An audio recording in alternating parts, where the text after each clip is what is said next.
হযরত ইবনে আব্বাস রাদিয়াল্লাহু তাআলা হতে বর্ণিত আছে যে রাসূলুল্লাহ সাল্লাল্লাহু আলাইহি সাল্লাম ইরশাদ করিয়াছেন, যে ব্যক্তি নামাজ ছাড়িয়া দেয় সে আল্লাহর সহিত এমন ভাবে সাক্ষাৎ করিবে যে আল্লাহ তাআলা তাহার প্রতি অত্যাধিক নারাজ থাকিবেন।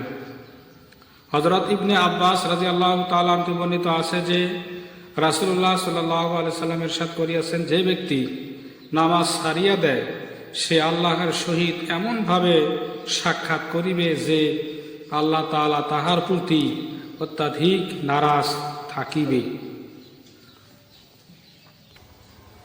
হযরত নওফাল ইবনে মুয়াবিয়া রাদিয়াল্লাহু তাআলা হতে বর্ণিত আছে যে রাসূলুল্লাহ সাল্লাল্লাহু আলাইহি সাল্লাম ইরশাদ করিয়াছেন, যাহার এক ওয়াক্ত নামাজ ছুটিয়া গেল তাহার যেন ঘর বাড়ি পরিবার পরিজন ও মাল দৌলত সব ছিনাইয়া লওয়া হইবে।